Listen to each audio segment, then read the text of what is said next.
데살로니가 후서 2장 1절에서 17절. 형제들아, 우리가 너희에게 구하는 것은 우리 주 예수 그리스도의 강림하심과 우리가 그 앞에 모임에 관하여.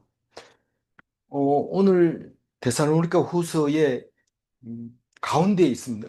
이 3일 묵상하는 건데, 어제 하루 했고 오늘 하고 내일 하는 건데, 데살로니가 후서의 중심이 오늘인데, 실제로 오늘 말씀을 위해서 이 후서를 쓴 겁니다.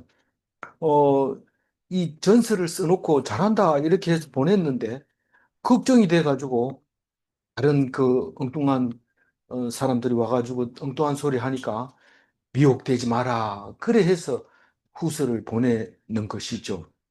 그래서 오늘 말씀이 이, 이 중요한 말씀, 중심 말씀인데, 이 말씀도 굉장히 수식어가 많다 보니까 수식어를 보고 그냥 본 주어를 놓쳐버릴 수가 있어요. 그래서 자세히 읽어야 돼요. 오늘 말씀은 특히 아주 여러 가지 말로 합니다. 우리는 예수 믿을 때 예수 믿으면 구원받는다 이 얘기 한 가지만 해도 충분한데, 자세하게 얘기하면 더 어려워지는 거나 마찬가지로 예수 천당 불신 조항만 가지고도 우리 예수 믿으면 되는데, 그 가지고 부족하다고 우리가 날마다 묵상하고 있잖아요. 어제 무슨 말씀을 묵상했나 하면은, 어, 그날이 오기 전에 우리는 핍박을 받을 것이다. 그래서 핍박을 핍박은 당연한 것이다. 예수님이 십자가 진 것처럼 우리도 믿음을 위해서 힘들고 어려워야 된다. 그게 티켓이다. 자격증이다. 고난을 예수를 믿는 것 때문에 힘들어하면 그게 천국 가는 티켓이다. 그렇게 얘기를 했습니다. 그리고 그렇게 하기 위해서는 말씀을 청종하지 않으면 안 된다. 말씀을 듣지 않으면 교회 다녀도 안 믿는 사람하고 똑같다. 그 얘기를 했어요. 다시 말해서 말씀이 곧 하나님인데, 하나님 말씀을 귀담아 안 들으면 그것은 불신자가 받는 벌을 받게 된다. 그 얘기를 합니다. 언제 받아요? 우리 보통 때는 그래도 뭐 술집에 가 있는 것보다는 교회에 가 있는 게 나으니까 아무래도 상을 받아야 될 것 같이 보이지만, 그럼에도 불구하고 바울은 어, 말씀에 순종해야 되지 이, 안 된다. 그 얘기를 하고 있습니다. 어, 그렇다고 해가지고 뭐 교회 가지 말하는 게 아니라 말씀에 붙잡혀야 된다. 불신자는 하나님의 긍휼을 입지 못합니다. 우리가 하나님 앞에서 내가 뭐 왜 불쌍해요 이러면은 그 뭐 믿을 필요가 없어요. 그 하나님 그런데 내가 하나님 앞에 불쌍함을 받으면 아무리 어려운 것이 있어도 절대로 어려울 수가 없는 것이, 우리가 가난할 때 부모님이 계시면 아무리 가난해도 가난한 줄 모르고 살아갑니다. 근데 부모를 딱 이렇게 배제하고 보면 비교가 되죠, 딴 사람하고. 그러면 우리가 가난하다는 걸 알게 됩니다. 근데 우리가 불쌍하다는 것을 인정만 하면 하나님이 도와주시고 든든하게 해주십니다. 그 긍휼도 입지 못하지만 불신자는 말씀의 능력이 없습니다. 무슨 일을 하려고 하다가 힘을 얻어요. 믿는 사람은, 말씀 묵상하는 사람은 그 말씀이 거기 있으니까 갑자기 힘이 생깁니다. 그 다른 사람은 그런 힘을 못 내는데, 묵상하는 사람은 힘을 얻게 되는데, 그걸 두나미스라고 하는데, 그게 말씀을 안 묵상하면 그만 침체에 빠지고 자기 나름대로 생각하고 막 속에서 부글부글 끓고 막 힘들어하고 그렇게 하는 거예요. 그래서 말씀을 딱 읽으면 내 잘못을 깨닫게 되고 죄를 깨닫게 되고 하나님 앞에 은혜를 음, 느끼게 되고 감사하게 되고 그런 것을 말하고 있는데, 오늘 말씀 속에서 읽어보면은 그게 사랑이라는 거예요. 그게 아가페라는 거예요. 하나님 말씀을 깨닫는 게 사랑이라는 거예요. 뭐 남에게 잘해주고 끌어안고 이게 사랑이 아니고 그게 바로 사랑이라는 거예요. 뭐가? 하나님이 우리를 사랑하시고 거기에 말씀에 순종하면서 따라가는 게 그게 사랑이라는 거예요. 그뭐 사랑이라는 단어가 완전히 우리 생각하고 다르네요. 다른 것을 얘기하고 있어요. 오늘 1절에 보면 우리가 형제들아 이렇게 하고, 이제 형제들아 이 말은 뭡니까? 데살로니가 데살로니가 교인들. 교인들아, 우리가 너희에게 구하는 것은 이 바울과 실라와 디모데가 데살로니가 교인들에게 구하는 것은 이 말은 내가 요청하는 거다. 너희들 이렇게 해달라. 그렇게 요청하는 것은 우리 주 예수 그리스도의 강림하심과 예수님이 다시 오신다 하는 것과 우리가 그 앞에 모임에 관하여 우리가 예수님이 오시면 그 앞에 모인다. 어떻게 모이냐면 먼저 죽어가지고 천국 간 사람 예수님 데리고 올 거고 살아서 이 땅 위에 살고 있는 사람은 예수님 만나러 공중 들림을 받는다. 휴거한다. 휴거한다는 말은 이제 이단이 많이 쓰니까 빼고 어, 공중 들림을 받는다. 이렇게 할 때 그게 우리가 예수님 앞에서의 모임이죠.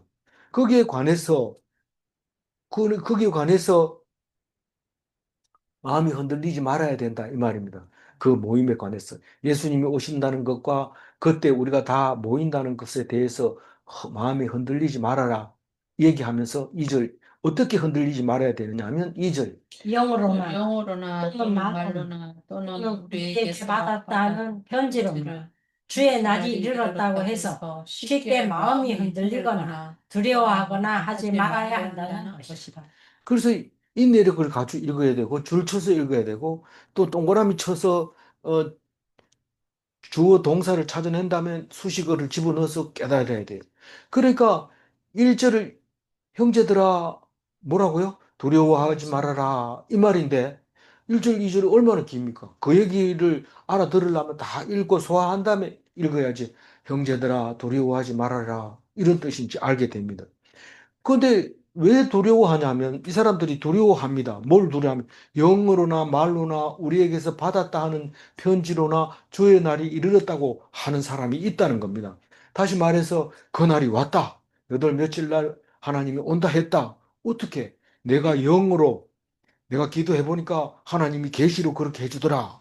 이렇게 하는 사람도 있는가 하면 성경 말씀에 이렇게 나와 있는데 그게 바로 이 날을 말하는 거야. 이렇게 편지로. 말로 하든지 아니면 또 우리에게서 받았다고 하는 편지. 야, 이거 바울에게서 내가 편지 받았는데 그날이 이 날이라 하더라. 편지 보자. 이래야 되는데 보자 소리 안 하고 바울이 그랬대. 이러면서 그 말을 믿고 따르는 그런 경우가 있다는 겁니다. 그러니까 그런 날은 없어. 그런 날은 안 온다. 그리고 나도 모르기 때문에 절대로 난 나를 가르쳐 준 적이 없다. 이런 말입니다. 그러니까 그런 날이 온다 하거든 흔들리지 말고 두려워하지 말고 따지든지 아니면 피하든지 무시하든지 그래라고 얘기하고 있는 겁니다. 우리는 보통 교회 갈 때도 소문 듣고 가죠. 다 소문 듣고 갑니다. 교회 가면 좋대. 교회 가면 천국 간대. 그럼 소문 듣고 가가지고 들어보니까 여기 복 받는 데서 왔는데요. 이러면 복 받죠. 이러면서 내일부터 교회 나오세요. 이러면 나가는 거죠. 소문 안 듣고 그냥 와가지고 다짜고짜로 뭐 음, 하나님 예수 천당 불신족 이렇게 자세하게 가르쳐 주는 사람 없어요. 소문 듣고 갑니다. 대부분 그렇습니다. 저는 중학교 졸업하고 이제 고등학교를 삼척으로 갔는데 울진에서 삼척으로 갔는데 뭐 혼자 갔으니까 뭐 아는 사람도 없잖아요. 아무도 없어요. 그래서 갈 수 있는 것은 교회밖에 없었어요. 그래서 학교에 또 앉아 있는데 선배들이 와가지고 교회 가고 싶은 사람이나 다니는 사람은 오늘 수업 끝나고 몇 호실에 모여라 이랬는데 난 당연히 가야 된다 생각했어요. 그거 가서 또 앉아 있었더니 교회 다니거나 다녀본 사람은 이쪽에 앉고 안 다닌 사람은 여기 앉으라 이런데 난 제일 앞에 앉아가지고 어, 뒤에 많은 줄 알고 돌아보니까 저 혼자 앉아 있어요. 그리고 다니기 시작을 했어요. 그랬는데 또 교회 다닌다고 그게 CCC였는데 CCC 들어가서 아침마다 기도하고 아침 남보다 일찍 와서 기도하고 하면서 뭘 하느냐면 엘리트 전도 해야 된다. 이래가지고 반장을 무조건 데리고 오래요. 나는 울진서 가서 찌질하니까 뭐 반장 이름은 알지만 뭐 사람도 모르고 이러니까 데리고 야, 니 오라 하더라. 이러. 응. 그래가지고 데리고 가가지고 우리 반이 그 반장이 전도함으로써 온 우리 반에 제일 교회 많이 나갔어요. 다른 저기 다른 과 학생들은 간혹 이렇게 보이지만 우리 과가 대부분 주로 이렇게 했어요. 그 반장이 나가니까 다 따라간 거죠. 고등학교 반장 5년제이기는 하지만 어쨌든 그렇게 했어요. 그래서 음, 소문 듣고 가는데 너희들은 소문 듣고 흔들리거나 그렇게 하지 말고 말씀을 내가 한 말을 꼭 들으라. 뒤에 가보면 뭐라 하냐면은 어, 이 15절에 가면은 내가 가르쳐 준 거, 내가 전에 가르쳐 준 거, 전통을 지키라고 했어. 이 새로 엉뚱한 사람이 와가지고 그날이 왔다 이러면서 막 이렇게 하는 거 듣지 말고 15절에 가보면 내가 그동안 가르쳐서 그동안 지켰던 그 전통만 지켜라 하는 거예요. 지금 새로 누가 와가지고 얘기하거든 그 말을 듣지 마라 이 말입니다. 무슨 말인지 알겠죠? 예, 3절 읽어봅니다. 누가 어떻게 하여도 너희가 미혹되지 말라. 먼저 배교하는 일이 있고 저 불법의 사람 곧 멸망의 아들이 나타나기 전에는 그 날이 이르지 아니하리니. 그러니까 엉뚱한 사람이 와가지고 바울이 얘기하던 그 날이 왔다. 뭐 바울이 그랬다. 뭐 이런다든가 내가 계시를 받았다 하든가 혹은 말씀을 읽다 보니까 이 말씀이 그 말이더라. 뭐 이렇게 한다든가 이렇게 해서 사람들을 위혹하는데 절대로 그렇게 해서 그 날짜가 정해지지 않는다. 그 말입니다. 그건 비밀이기 때문에 그렇죠. 만약에 비밀이 아니라면 그 말한 사람이 비밀 누설죄로 죽어야 됩니다. 그러니까 그 죽지도 않는데 자꾸 그러면 그거는 엉터리라는 것을 알아야 되죠. 그래서 누가 어떻게 하여도 미혹되지 마라. 미- 미혹되지 마라. 이 말은 불신이다. 이런 뜻인데 그 얘기할 수 있어요. 그래서 그러면 어떻게 그날이 옵니까? 라고 묻는다면 제일 먼저 일어나는 게 배교하는 일이 먼저 일어난다. 그러니까 이 앞에서 그날이 이르렀다라고 얘기하는 것은 배교하는 게 아니고 비슷하잖아요. 다 비슷해요. 그러니까 바울이 얘기했다, 영어로 얘기했다, 이거 뭐 똑같은 것 같아요. 이단인데 이거를 이단이라고 말할 수 있어요. 이 주의 날이 이르렀다고 하는 사람은 이단이라고 말할 수 있어요. 그런데 이단이 먼저 오는 게 아니고 뭐가 먼저 온다고요? 배교가 먼저. 배교는 뭐냐 하면 완전히 기독교를 뒤집어 버리는 거예요. 기독교를 인정 안 하는 날이 먼저 온다는 거예요. 무슨 말이냐면 배교하는 사람을 저 불법한 사람이라고 말하고 있어요. 그 다음에 다른 말로 멸망의 아들이라고 얘기하고 있어요. 이 사람들이 일어나야 그날이 온다는 겁니다. 무슨 말이냐면 멸망할 사람들이 많이 생겨야 예수님이 오셔서 심판을 하지 지금까지 멸망할 사람이 없는데 절대 오지 않는다. 약간 바꿔가지고 이단이 왔다고 해가지고 멸망의 날이 오지 않는다. 그 말입니다. 왜냐하면 우리가 조금 잘못 믿었다고 해가지고 예수님이 와서 심판받는 건 아니라는 거예요. 우리는 잘못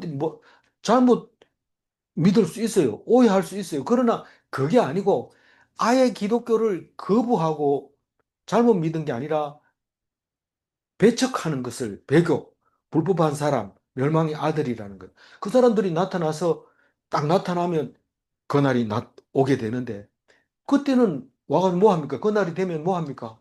예수님이 와서 뭐 합니까? 믿는 사람과 믿지 않는 사람을 딱 골라내는 거죠. 그래서 멸망하게 만든다는 거예요. 그러면 거짓말로 주의 날에 이르렀다고 해서 사람 막 오래 해가지고 막 겁나게 만들고 막 벌벌 떨게 하고 헌금 내라 하면 내고 막 이런 날에 왔을 때 그 사람들은 이 멸망의 아들하고 똑같이 취급 안 합니까? 물론 말씀을 안 들으면 불신자와 똑같이 취급을 한다고 어제 묵상할 때 그랬어요. 말씀을 안 들으면 불신자하고 똑같이 심판을 받는다고 얘기를 했지만 배교하는 사람하고는 다르다는 거죠. 정세가 다르다는 거예요. 우리가 볼 때. 그래서 배교하는 사람이 먼저 일어난다. 그 배교하는 사람이 어떻게 일어나냐 하면 사절처럼 일어나. 읽어보면. 그는 대접하는 자라 신이라고 불리는 모든 것과 숭배함을 받는 것에 대항하여 그 위에 자기를 높이고 하나님의 성전에 앉아 자기를 하나님이라고 내세우느니라. 우리가 예수님이 다시 오실 때는 뭐 세례 요한 같은 그런 분이 오질 않고 불법한 사람이 오는 거예요. 예수님이 오실 때는 사도 요한이 와가지고 예수님 온다 이렇게 했지만 이제 재림하실 때는 그런 사람이 오는 게 아니라 배교하는 사람이 온다는 거예요. 그 배교하는 사람은 대적하는 자라고 말하고 있어요. 그 여러 가지 표현을 쓰고 있죠. 배교하는 자, 불법하는 자, 멸망의 아들, 대적하는 자 이렇게 하는데 이 사람은 뭐라고 얘기하냐면 신이라고 부르는 그 우리가 숭배받는 모든 것, 그러니까 하나님이라든가 무슨 어, 부처님이라든가 이렇게 그렇게 부르는 것을 쌍무시해버리고 내가 제일 높은 곳에 제일 높은 사람이다. 그래 말한다는 거예요. 배교자는. 여기 일차적으로 말하자면 그겁니다. 그럼 우리는 부처님을 이렇게 얘기하는 거 신경 쓸 거 없어요. 여기서 말하는 건 결국 뭐냐면 하나님. 자기를 높이고 하나님의 성전에 앉아서 자기를 하나님이라고 내세우는 사람. 그 사람이 반드시 온다는 거예요. 하나님 그 아무것도 아니다. 나를 믿어라. 이런 사람이 나타난다는 거예요. 그런 사람이 나타나야 예수님이 오신다는 겁니다. 우리는 지금 예수 믿는다고 핍박하는 사람이 하나도 없어요. 뭐 가끔 가다 뭐 다른 교회 다닌다 이러면서 좀 그런 교회는 가지 마라 이러고 막 회의하고 이러는 경우는 있지만 뭐 그 외에는 뭐 그렇게 핍박하는 사람이 없어요. 그럼 이게 지금 이때 다 이렇게 하나님 나라라고 자기가 제일 높다고 이렇게 내세우는 그 일이 생기면 예수님이 딱 오는데 심판하러 오는 거죠. 5절 읽어봅니다. 내가 너희와 함께 있을 때에 이 일을 너희에게 말한 것을 기억하지 못하느냐. 사도 바울은 데살로니가 전서에서 그 앞에 만나가지고 전도할 때, 교회 세울 때, 데살로니가 전서 썼을 때도 다 얘기를 했다는 거예요. 무슨 말이냐 하면, 너희들이 믿는 그 믿음을 방해하는 사람이 있을 거다. 그리고 오히려 그거를 다 무시하고 자기들이 음, 신이라고 주장하는 사람도 나타날 거다. 대적자라고 하는데 즉 그리스도인이죠. 내가 그 그리스도는 엉터리고 내가 그리스도다 기다리던 그 사람이다. 이렇게 하는 사람들이 나타날 거라는 것을 내가 그 얘기했는 거 기억 못하냐? 이렇게 얘기하고 있어요. 그러니까 이 성경을 읽으면 생각이 나요. 바울이 얘기했던 게 생각이 나요. 이 성경의 역할이 그겁니다. 생각나게 해주는 거예요. 그게 중요한 거예요. 6절 읽어봅니다. 너희는 지금 그로 하여금 그의 때에 나타나게 하려 하여 막는 것이 있는 것을 아나니. 이 6절하고 7절하고 같은 말인데, 그럼 이 7절 한번 읽어보고 읽어보자. 예. 불법의 비밀이 이미 활동하였으나 지금은 그것을 막는 자가 있어 그 중에서 옮겨질 때까지 하리라. 그러니까 6절, 7절은 사실은 자세하게 읽으려면 시간이 많이 필요해요. 근데 제가 시간 많이 들어서 정리를 해놨으니까 읽으면 돼요. 지금은 그 불법 환자가 나타났어요, 안 나타났어요? 아직 안 안 나타났어요. 왜냐하면 그 불법 환자로 하여금 불법 환자 때에 나타내게 하려고 누가 막고 있어요. 그 누가 막는다고 그랬어요? 하나님. 하나님이 막고 있어요, 지금. 그럼 하나님이 막는다고 얘기 안 해도 알고 있어요. 하나님이 지금 불법 환자가 준비돼 있어요, 안 준비돼 있어요? 이 8절에 보면 준비돼 있어요. 불법 환자가 딱 준비돼 있다가 눈치를 싹 보고 있다가 갑자기 내가 신이다. 이렇게 하면서 그리스도 교를 그냥 싹 무시해버리고 믿는 사람을 다 없애버리고 음, 자기가 대체하는 거. 즉 그리스도죠. 그리스도는 엉터리다 이러면서 그런 때에 나타내고 하려는 것을 막는 것을 안 하니 너희들 알지 않느냐? 지금 그런 일이 반드시 있는데 지금 하나님이 지금 안 나타나게 해놓은 거다. 불법의 비밀이 이미 활동하였으나 이 말은 지금 배교하는 사람이 속에 꿈틀거리고 있지만 속에서는 활동하고 있지만 아직 나타나지 않았는데 지금은 그것을 막는 자가 있어. 하나님이 막고 있어요. 그 중에서 옮겨질 때까지 하리라. 요게 좀 어려운데 이렇게 하나 저렇게 하나 말의 의미는 알아요. 우리가 뭔 뜻인지. 옮겨질 때까지가 옮겨지면 그다음부터는 활동한다는 뜻인데 뭐를 옮겼다는 건가? 많은 성경이 다 똑같이 번역을 하는데 뭐라고 하냐면 맡고 계시는 분이 물러갈 때까지 이렇게 번역을 했어요. 그러니까 이 맡고 계시다가 이걸 딱 물려 가버리면 활동합니다. 우리 요한계시록에서는 어떻게 했어요? 사탄을 무저갱에다 집어넣고 뚜껑을 닫아버렸어요. 1000년 동안 닫아놨어요. 그런데 뚜껑을 딱 잠시 열어줍니다. 잠시 열어줄 때 이게 활동을 하는 거예요. 그리고 그거 말고 또 뭐가 있어요? 유브라데에 이 사방에 바람을 막는 사방에서 일어나는 바람을 막는 천사가 있었는데 계속 누르고 있으니까 바람이 안 일어나지만 그 사람이 손을 딱 떼는 순간 바람이 일어나서 이쪽에 그 이스라엘 땅을 점령하고 핍박을 하고 그렇게 하는 것을 그림으로 그릴 수 있었던 거죠. 그래서 우리가 살아가면서 무슨 어제나 오늘이나 똑같겠지, 뭐 내일도 마찬가지 아니겠나. 정신 바짝 차려야 돼요.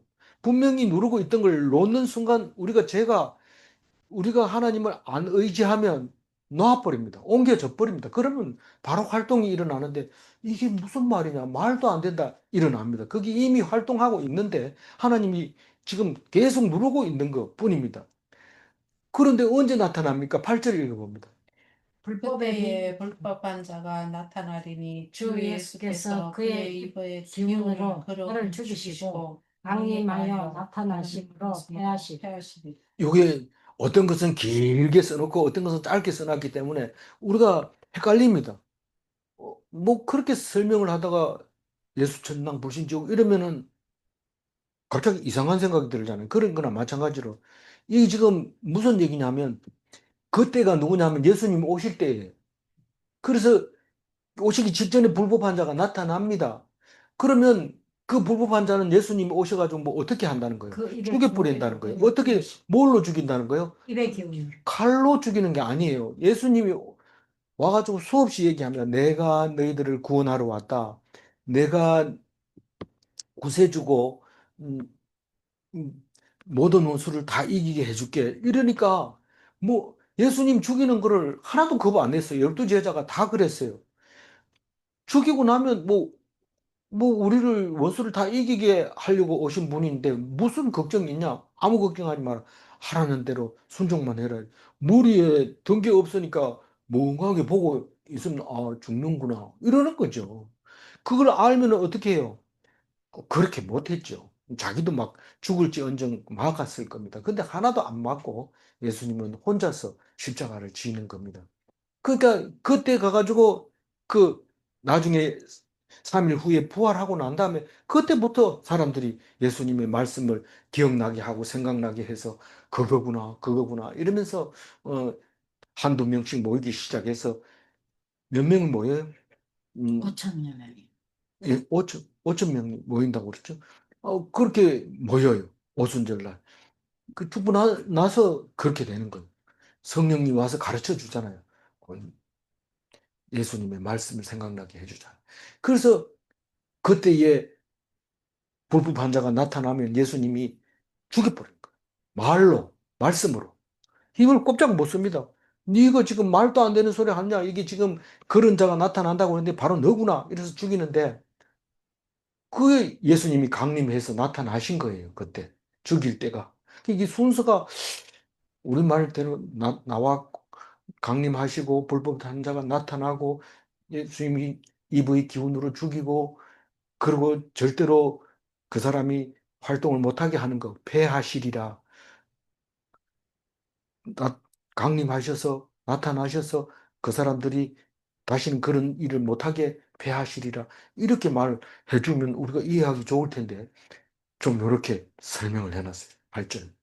그 다음에 이제 9절 읽어봅니다. 악한 자의 나타남은 사탄의 활동을 따라 모든 능력과 표적과 거짓 기적과 그 악한 자가 나타나면 그게 사탄의 활동인데 능력이 나타나는 표적과 기적이 나타나는데 거짓 능력과 거짓 표적과 거짓 기적이 일어난다는 겁니다. 실제로 이 사탄들이 활동을 하면 일이 일어납니다. 우리는 제일 큰 능력과 제일 큰 표적이 뭡니까? 우리는 이단에 빠진 학생들이 와가지고 너 그거 이단이야 가지 마 이러면은 분명히 그 다음날 이만한 자료를 들고 옵니다. 들고 와가지고 교수님 그걸 이단이라 하는데 아닙니다. 보세요. 이 사람들이 전 세계로 다니면서 상 받은 거, 뭐 그동안 봉사활동 했는 거, 상장도 수록하고 해외 다른 사람들하고 사진 찍은 거, 이거 참 올리, 이것도 안 믿을 겁니까? 이게 거짓말입니까? 한번 얘기해 보세요. 이렇게 얘기하는데, 아, 머리 아프죠. 그게 능력과 표적과 거짓. 아니, 묵상교회가 인터넷으로 한다면서 들어가 보니까 20명, 10명, 이래 들어오는데 그게 무슨 교회냐? 말도 안 되는 거지. 그, 이 능력도 없고, 표적도 없고, 기적도 안 일어납니다. 활동도 못 해요. 그리고 뭐, 남들이 볼 때는 그게 악하다고 생각하는데, 악한 사람은 사탄의 활동은 절대 그렇지 않습니다. 능력이 있습니다. 많은 사람들이 기적을 보고, 표적을 보고, 다 따라갑니다. 자세히 들여다보면 전부 거짓입니다. 안 보고 그냥 무작정 관심 있으니까 클릭하는데 그 무조건 클릭했는 게 거짓을 점점 키웁니다. 무조건 클릭했는데 좋아요 눌렀기 때문에 사람 수가 점점 많아지고 점점 거짓이 늘어나게 되는데 몰라요. 그래서 애들 보고 쇼트 보지 마라. 클릭 자꾸 하고 이러면 사탄이 점점 그 많은 클릭을 했기 때문에 누구든지 보니까 이게 옳다고 생각하는데 거짓말이 얼마나 많은지 모릅니다. 전기 기술자가 전기에 대해서 보고 전중함 전기공학 박사 이거 좀 해석해줘라 이러고 동영상을 보내줍니다. 뭐 전기공학 박사가 그래 많지는 않지만 친구들이 그렇게 설명해달라 하는데 들여다보니까 순 거짓말을 가지고 너무 좋아서 나도 좀 따라하고 싶은데 이거 좀 원리를 좀 설명해줘라. 이 친구야 좀 거짓말이다. 그런 거 보지 마라. 나이가 이 나이 돼가지고 아직 거짓인지 진실인지 모르고 그걸 들여다보고 그러냐 이런데 그 친구가 부끄러웠는지 아무 말도 안 해요. 그래서 그런데 우리가 그걸 알아야 돼요. 지금 얼마나 많은 거짓말이 클릭수가 많을수록 거짓말입니다. 왜냐하면 거짓말이니까 이상하니까 보는 거잖아요. 그러니까 점점 많아지는 거예요. 클릭수 적은 묵상교회 그 동영상 클릭해 보세요. 10명 정도밖에 안 보는 그런 거 클릭하면 피가 되고 살이 되고 하나님께 영광을 돌릴 수 있습니다. 너무 많이 들어와서 또 표적과 기적이 일어날까 봐 걱정이죠. 오히려 실제로 클릭 수가 많아지기 시작하면 걷잡을 수 없이 나오는데 그때 가면 이미 포기해야 됩니다. 내려버리든지 뭐 이렇게 해야 되지. 그거 가지고 또 물고 늘어지면 감당을 못합니다. 오늘이 가장 좋습니다. 네. 네. 네, 10절 읽어봅니다. 불의의 모든 속임으로 멸망하는 자들에게 있으리니 이는 그들이 진리의 사랑을 받지 아니하여 구원함을 받지 못함이라. 사실은 제가 10절이 중심 말씀이 제 개인적으로는 그렇습니다. 근데 10절이 너무 어려워서 11절을 중심 말씀으로 잡았습니다. 10절이 무슨 말이냐 하면 이 사람들이 불법으로 불의의 모든 속임이라고 했는데 불법으로 성경에 없는 걸 불법이라고 그래요. 우리는 법을 성경을 가지고 법이라고 그래요. 뭐 불법으로 속이는 거예요. 그런데 그게 다 멸망하는 자들이란 말입니다. 그게 불법의 비밀이고 불법한 자들이고 악한 자들이고 사탄이라는 거죠. 그들에게 뭐가 있다고요? 속이는 게 있단 말이에요. 그 안에. 그는 왜 그러느냐 하면 구원받지 못하게 하려고 그 속에 그 속는 것을 가지고 사람들에게 표적으로, 그 기적으로, 능력으로 보여주고 있다는 겁니다. 우리가 능력이 있잖아 이러면 능력 있죠. 그걸 능력이 아니라고 얘기하면 상대를 안 하죠. 그러니까 능력이 있다. 그만큼 클릭 수가 뭐 10만 명 넘어가고 이러면 어떻게 할 수 있느냐? 모른다. 근데 거짓말이 들어 있어야 그게 가능한 거. 남하고 그 사람은 둘이 부부 사이가 참 좋아서 잘 먹고 잘 살았다. 누가 그걸 클릭합니까? 그런데 죽이려고 했는데 실패해가지고 반대로 죽임을 당했다. 이거는 막 보는 거예요. 어떻게 하다 그래 됐냐? 누가 잘못됐냐? 클릭수 막 올라갑니다. 그렇게 하려니까 그게 속이는 자고 멸망하는 자들에게 있는 건데 그 구원받지 못하게 하려고 그렇게 했다는 거예요. 그런데 자세히 읽어보면 무슨 말을 하냐면, 이것은 그들이 진리의 사랑을 받지 아니하여 진리의 사랑을 받지 아니해서 속이는 것이 멸망하는 것이 돼버린 거예요. 그래서 구원 못 받게 한다는 거예요. 다시 말해서 거꾸로 속여서 구원받지 못하게 하는 게 아니라 진리의 사랑을 받지 않았기 때문에 속이는 영으로 살아갈 수밖에 없어요. 멸망하는 자로 살아갈 수밖에 없어요. 구원받지 못하게 할 수밖에 없다는 거예요. 다시 말해서 멸망하는 자는 진리의 사랑을 받지 아니했기 때문에 그렇다고 얘기합니다.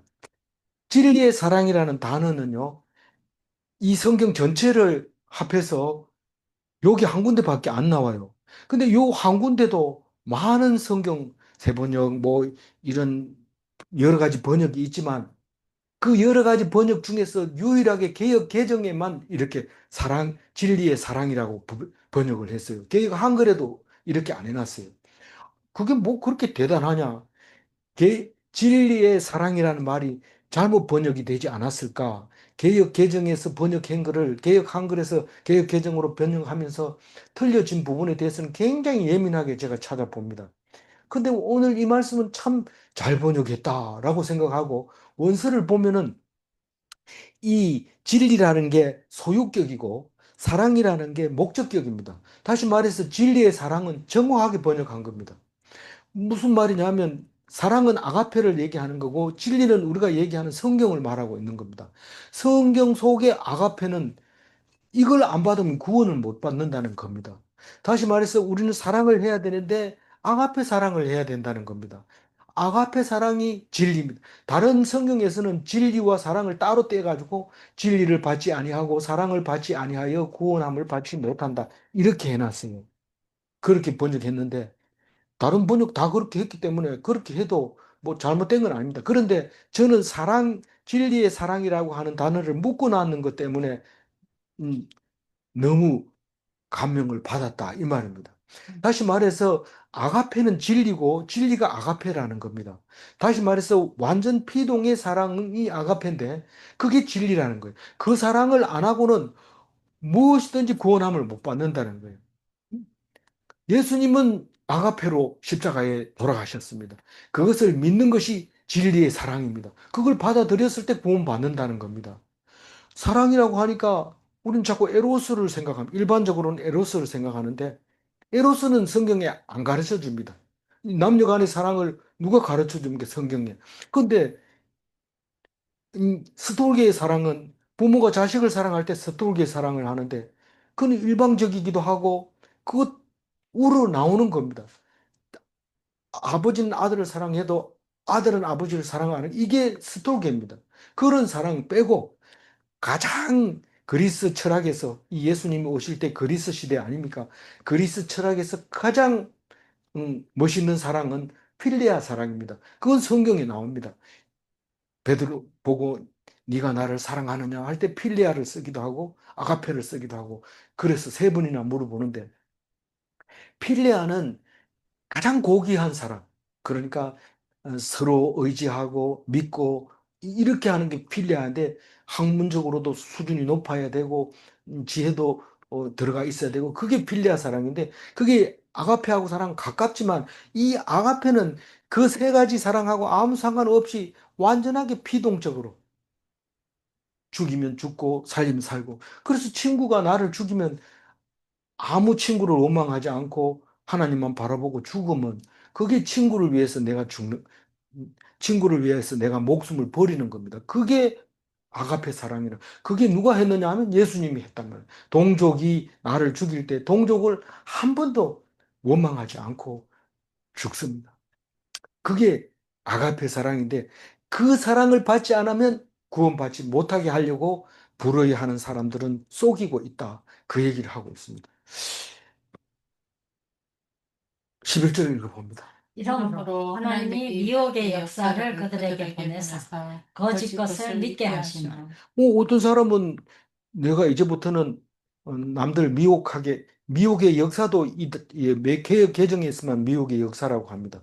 그냥 미혹을 그들에게 보내사 이렇게 했어요. 근데 미혹의 역사는 미혹하는 일을 말하고 있는데 미혹한 일이 이를 내가 한번 이제부터 사람들을 미혹시켜 볼까? 이렇게 한다고 해서 미혹이 안 됩니다. 내가 이제 사이비 교주를 한번 만들어 볼까? 이렇게 한다고 해서 되는 게 아닙니다. 그 사이비 교주가, 다미성교의 교주가 누가 보냈다는 거예요? 하나님이 보냈다는 거예요. 하나님. 왜 그렇게 하는 거예요? 그 짓을 말하는 것을 믿게 하려고 누구를? 멸망하는 자들에게, 불법하는 자에게, 이 음, 악한 자에게, 사탄에게 그것을 믿게 하려고. 왜 그것을 믿게 하려고 해요? 멸망시키려고. 오늘은 안 나오지만 내일에 보면 내가 말하는 이 믿음은 누구에게나 누구나를 위해서 준 믿음이 아니다. 믿는 사람이 특별히 있다. 그 얘기를 합니다. 분명하게. 그러니까 안 믿는 것 때문에 속상할 필요가 없어. 내 자식이라도, 내 부모라도, 내 온 가족이라도 안 믿는 것 때문에 속상할 필요가 없어요. 왜요? 하나님이 믿게 해주시고 안 믿게 해주시니까 그렇다는 겁니다. 그걸 알아야 돼요. 그걸 모르면 엉뚱한 짓을 합니다. 우리가 우리도 그랬지만 우리 애들도 그래요. 주일날 아침이 되면 애들 데리고 교회 간다는 게 쉬운 일이 아닙니다. 그럼 막 교회 넣었다고 지금 10분 지났어. 이때 들어가면 얼마나 창피하고 그러냐. 그리고 교회 가는데 그렇게 늦장 부리면 되겠어. 이러면서 막 아버지가 화를 내고 막 소리 지르고 이러면 그렇게 하려면 교회 가지 마라. 그 성질을 내고 하면서 교회 가는 그거는 여기서 말하면 구원받지 못하는 거다. 그냥 교회 못 들어오라고 문 막으면 문 밖에서 예배 드리면 되고 들어오라고 들어가면 조용하게 들어가서 같이 예배 드리면 되고 하나님의 은혜로 오늘 또 우리가 예배 드렸다. 참 기쁘다. 우리 게으른데도 하나님 받아주셔서 이런 기쁜 마음으로 하는 그게 아가페 사랑입니다. 우리가 억지로 한다면 결국은 우리는 멸망시키려고 보낸 미혹의 역사에 넘어가는 거예요. 그걸 믿고 그냥 음, 멸망시키려고 한다는 사실을 알아야 됩니다. 그래서 11절을 중심으로 택했습니다. 12절 읽어보면 진리를 믿지 진리를 믿지 않고 않고 불의를 좋아하는 모든 자들로 하여금 심판을 받게 하려 하십니다. 진리를 믿지 않고 이 말은 진리를 누가 가르쳐 준다고 자꾸 진리를 안 믿는다고 성경 말씀을 묵상 안 하면 진리를 안 믿는 거죠. 진리라고 생각하면 성경을 믿어야 이제 읽어야 믿을 수가 있는 거죠. 불의를 좋아하는 자 성경 읽는 것보다 딴 거 더 좋아하면 불의를 좋아하는데 심판을 받게 해주신다. 그렇게 말하고 있습니다. 13절 읽어볼까요? 주께서 사랑하시는 형제들아, 우리가 항상 너희에게 관하여 마땅히 하나님께 감사할 것은 하나님이 처음부터 너희를 택하사 성령의 거룩하게 하심과 진리를 믿음으로 구원을 받게 하심이니. 그래, 억지로 하면 안 된다는 얘기가 거기 나오잖아요. 처음부터 택한 사람이 있어요. 우리가 몰라서 그래요. 너희들은 하나님 믿는 사람이 누군지 모르다. 너희들이 판단하지 마라. 네가 이 사람이 사탄이다. 이 사람이 멸망의 아들이다. 불법하는 사람이라고 판단할 필요는 없다. 하나님은 처음부터 택해놨다. 그 자식 보고 강제로 교회 끌고 갈 필요 없어요. 하나님이 택하면 가는 겁니다. 그래도 아버지가 돼가지고 교회 가서 소리 안 하면 그게 말이 돼요. 그 말 같은 소리 좀 하세요. 그 교회 가지 마라. 사입이다. 이렇게 얘기할 수도 있어요. 그러나 분명히 하나님이 말씀하십니다. 처음부터 택해서 진리를 믿게 해놓은 사람이 있어요. 우리는 몰라요. 그래서 예수 믿는 것 때문에 성질 내면 안 됩니다. 강제로 끌고 가면 안 됩니다. 그렇다고 해서 믿는 게 아닙니다. 만약에 내가 믿음이 없다면 하나님 믿음을 달라고 하면 줍니다. 그러면 처음부터 했는 게 아니잖냐. 하나님이 이 말씀을 듣고 그렇게 기도하도록 하면 그거는 하나님이 예정한 대로 가고 있는 거예요. 잘 가고 있는 겁니다. 다만 우리가 모르고 있을 뿐입니다. 13절이 그 말입니다. 처음부터 다시 읽어볼게요. 주께서 사랑하시는 형제들아, 우리가 너희 항상 마땅히 하나님께 감사할 것은 하나님이 처음부터 너희를 택하사 성령의 거룩하게 하심과 진리를 믿음으로 구원을 받게 하시니. 그러니까 이 말을 바르게 해석하면 어려워지고 그렇게 해석을 하면 주께서 사랑하는 형제들아 이 말은 이 믿음이 전부 들어가 있는 사람은 이 말이 무슨 말인지 알아듣는 거예요. 그게 형제입니다. 못 알아듣는데 같은 교회 안에서도 사랑하는 형제들아, 쥐가 나를 언제 봤다고 사랑해? 뭐 이런 식으로 만약에 읽어버리면 그거는 하나님이 택한 사람이 아닐 가능성이 있는 거죠. 그렇다고 우리가 그렇게 본인도 그렇게 말 안 하고 우리가 그렇게 속에서 말하고 있는지 아닌지 모르니까 우리는 거기에 대해서는 알 수 없습니다. 그러나 말씀은 정확하게 진리입니다. 그대로. 우리가 항상 너희에 관해서 감사하는 것은 너희들이 성도로서 성령의 거룩하게 하심과 진리를 믿음으로 구원받게 하심이라고 우리는 믿고 있고 그걸 감사한다는 겁니다. 그러니까 너희들은 성령으로 거룩하게 되고 진리를 가지고 믿고 구원받을 너희들은 하나님이 처음부터 택했다. 언제 처음인데? 창세 전부터. 그게 장로교에서 얘기하는 예정론이 아닙니까? 14절 읽어봅니다.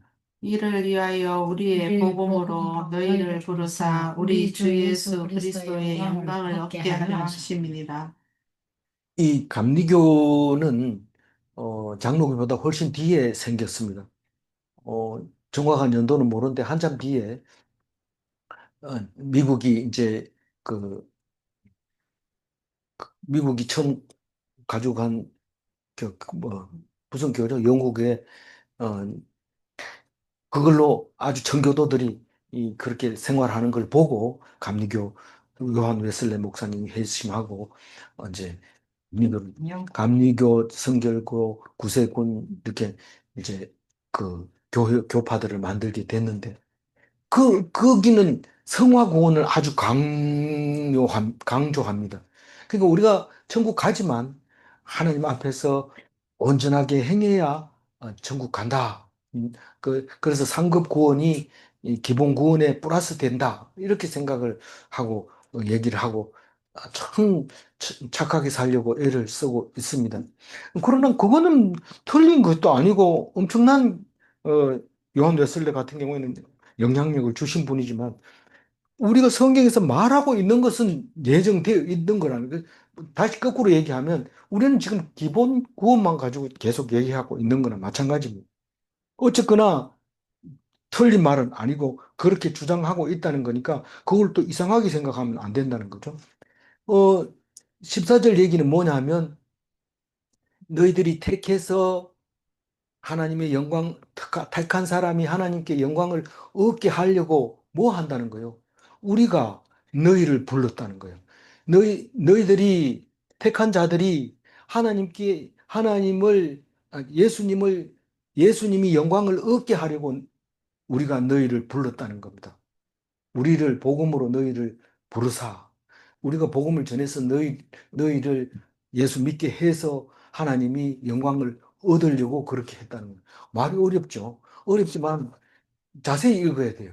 안 그러면 내가 영광을 얻으려고 그런 건가? 아니고 주 예수 그리스도의 영광을 얻게 하려고 그렇다. 그러니까 이 말이 주 예수의 그리스도의 영광을 너희가 얻으려고 너희를 불렀다가 아니고, 어, 좀 그렇게 오해할 수도 있어요, 이거를. 그런데 예수 그리스도의 영광을 너희들에게서 얻으려고 우리가 바울이 복음으로 너희를 데살로니가 교회에다가 복음을 전해줬다. 그 말을 하고 있습니다.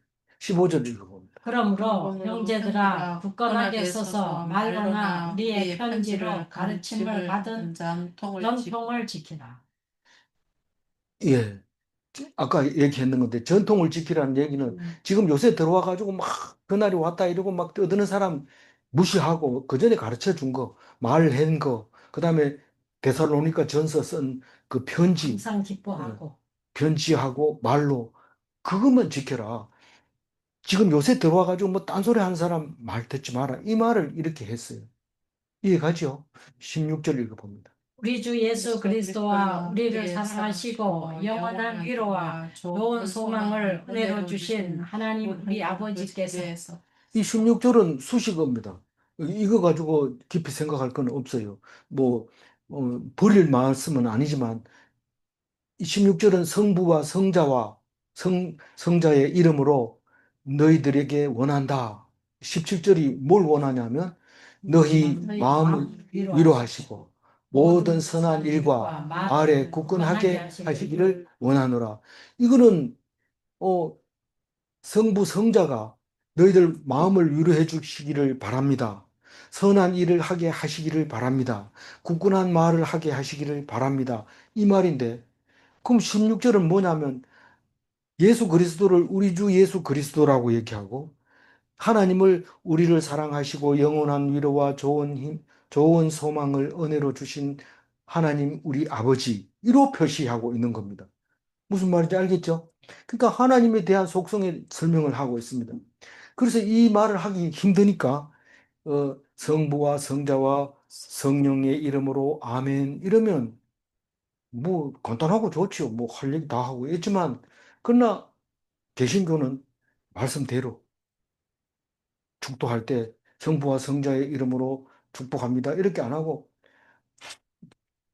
뭐라고 합니까? 음, 예수 그리스도의 사랑과 예수 그리스도의 은혜와 하나님의 사랑과 성령의 감화 감동 교통하심이 이렇게 자세하게 설명을 하잖아요. 그 16절은 그 성부와 성자께서 너희 17절에 너희 마음을 위로해 주시고 선한 일을 하게 하시고 굳건한 말을 하게 하시기를 원한다.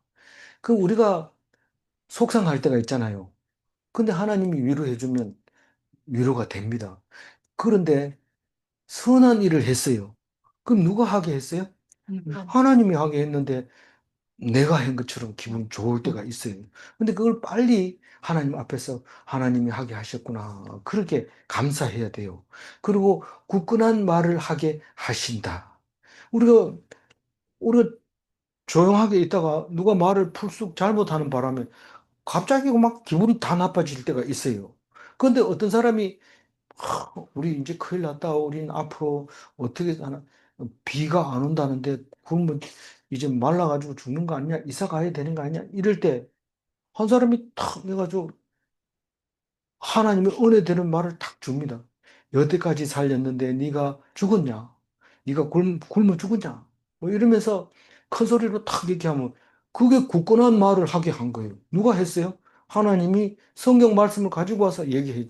성경 말씀 없으면 괜찮을 거야. 잘 될 거야. 이거밖에 못 합니다. 그렇게 가지고는 위로가 안 돼요. 하나님 말씀 가지고 딱 얘기할 때 굳건한 말을 하게 하시는 하나님. 다시 말해서 말씀을 가지고 와서 하게 하시는 하나님 되기를 원합니다. 그렇게 바울이 얘기를 합니다. 내일은 불신자에게서 떠나라 그럽니다. 앉아가지고 성경에 보니 이렇더라 저렇더라 싸우지 말고 불법한 자에게서 떠나라. 그리고 믿는 것은 누구에게나 해당되는 게 아니다. 라고 하는 말을 내일 함으로써 데살로니가 후서 이야기는 끝나게 됩니다. 그 다음에 스바냐인데 스바냐는 어, 9년 만에 묵상합니다. 그보다 더 길게 있다가 하는 데가 있는데 미가서는 11년 만에 이제 아직 11년 안 됐으니까 아직 미가는 지금 11년 전에 했는 거고 근데 미가서하고 스바냐가 제일 오래 예, 묵상을 안 한, 매일 성경에서 안 한 건데 스바냐가 9년 만에 하는 거니까 처음 읽는다고 생각하고 한번 새로운 마음으로 스바냐를 모레부터 묵상하면 되겠습니다. 오늘 주신 말씀 중에서 11절 말씀 읽고 마무리할게요. 이러므로 하나님이 미혹의 역사를 그들에게 보내사 거짓 것을 믿게 하심은 우리가 거짓을 믿을 수도 있고 안 믿을 수도 있다 이렇게 생각하지만 하나님이 믿게 하면 믿는 거고 하나님이 믿게 안 하면 거짓이라는 것을 쉽게 알게 됩니다. 알려면은 말씀을 알아야 됩니다. 누가 엉뚱한 소리 하면 깜짝 놀래가지고 그런 소리 하면 나쁜 거야 이러면서 그런데 나쁜 게 아니라 그 성경 말씀이면 그게 뭔지 찾아봐야 되는데 성막 얘기하더라 뭐 요한계시록 얘기하더라 이러면서 배척하고 이렇게 하지 말고 어, 그렇게 하나님이 주신 믿음대로 살 수밖에 없습니다. 믿거든 그냥 놔둬버려. 하나님 저 사람은 구원 안 받는 사람인가 보다 이렇게 놔두고 그 때문에 속상해하지는 말을 마시라 그 말입니다. 제가 말합니다. 진리의 사랑은 완전 피동의 아가페입니다. 네, 아가페를 받지 않으면 유혹이 찾아옵니다. 네, 질문합니다. 진리는 죄를 생각나게 하는가? 두 번째 질문, 아가페는 완전한 순종인가? 네, 기도하겠습니다. 하나님 감사합니다.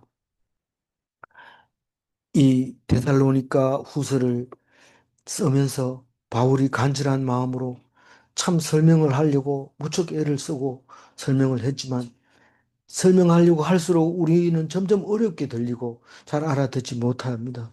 하나님, 분명한 것은 예수님이 오실 때에 멸망할 자들을 구원하기 위해서 거짓말을 퍼뜨리고 거짓말을 믿게 한 것을 감사합니다. 우리는 거짓말을 분별할 수 있게 해주시고 성경을 통해서 그들을 알게 해주시고 믿지 않게 해주셔서 감사합니다. 말씀이 있으니 너무 감사합니다. 이 진리의 아가페를 깨달아 우리의 사는 것이 아가페 사랑으로 살게 하시고 아가페 사랑으로 구원받게 하여 주옵소서. 주님께서 인도하여 주실 줄 믿사옵고 감사하며 우리 주 예수 그리스도 이름으로 기도 올리옵나이다. 아멘.